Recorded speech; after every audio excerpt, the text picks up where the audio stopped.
நம்ம முன்னோர்கள் நம்ம நாட்டை வந்து நமக்கு சோலையா கொடுத்துட்டு போனாங்க. நம்ம பருவத்துல தான் இதை நம்ம பாலையாக்கி இருக்கிறோம். இப்ப நம்மளுடைய பிள்ளைகள்லாம் இருக்குது. இந்த பிள்ளைகள் எந்த குற்றமும் செய்யல. ஆனா குற்றம் செய்யாத பிள்ளைகள் தண்டனையை அனுபவிக்க போகுது. வரும்பாத காலத்துல குடிக்க தண்ணி இல்லாமலும், சாப்பிட உணவு இல்லாமலும், வேலைக்கு வாய்ப்பு இல்லாமலும் போக போகுது. அப்ப அதை நம்ம பார்த்துக்கிட்டு இருக்க போறோமா? மனிதர்களை மட்டும்தான் சுயநலத்துக்கு அப்பாற்பட்டு நம்ம வேலை செய்ய முடியும். அறிவினால் ஆகுவது உண்டோ பிரிதின் நோய் தன்னோய் போல் போற்றாக்கடை. இப்ப காக்கா வந்து எரும மாட்டு முதல்ல உட்காந்து அது புண்ணை கொத்திக்கிட்டு இருக்கும். எருமாட்டுக்கு வலிக்கும்னு காக்காக்கு தெரியுமா? தெரியாது. ஆனா அது எருமாட்டுக்கு வலிக்கும்னு நமக்கு தெரியும். அதுதான் மனிதருடைய இந்த பகுத்தறிவுக்குரிய அம்சம்.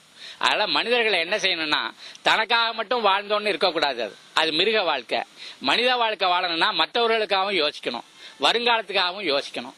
அப்படியானா நம்ம என்ன செய்யணும்? மரம் நடணும். அந்த ஷூமேச்சர்னு ஒரு ஆள், அந்த இங்கிலாந்து நாட்டுக்காரன், அவன் பரந்த அறிவுடையவன். அவன் புத்தரை பத்தி எல்லாம் படிச்சிருக்கான், காந்தி எல்லாம் படிச்சிருக்கான். அவன் நம்ம மேல அனுதாபப்பட்டு சொன்னான். என்ன சொன்னா, நீங்க எத்தனை பேர் குழந்தையில இருந்து முதியவர் வரல, ஆளுக்கு 5 மரம் நடணும், 5 வருஷத்துக்கு அதை காப்பாத்திடணும். அப்படியானா 5 வருஷம் கழிச்சு பார்த்தா அவங்க நாட்டுல 500 கோடி மரம் பழம் கொடுத்துக்கிட்டு இருக்கும்.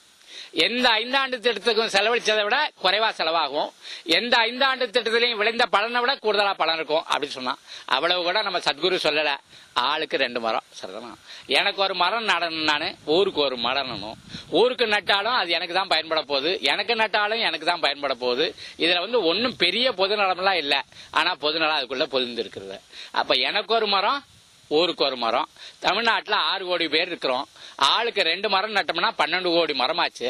இந்த 12 கோடி மரத்தை அடுத்த 10 வருஷங்கள்ல நம்ம நட்டா போதும். இப்படி சின்ன அளவுல திட்டம் போட்டு நம்ம செயல்படுத்தணும். அப்படியானா இந்த தமிழ்நாடு பாலையாகும்னு யாரெல்லாம் கணிச்சிருக்காங்களோ அவருடைய அந்த அறைகோல் இருக்குல்ல, அவருடைய எச்சரிக்கை அதெல்லாம் முறியடிச்சது மாதிரி இருக்கும். நாம மனிதர்கள்னு காட்டிக்கிறதுக்கு ஒரு வாய்ப்பா இருக்கும். தமிழர்கள், நாங்கள் மனிதர்கள், நாங்க வந்து எங்களுடைய எதிர்காலத்தை நாங்க வரையறுப்போம்.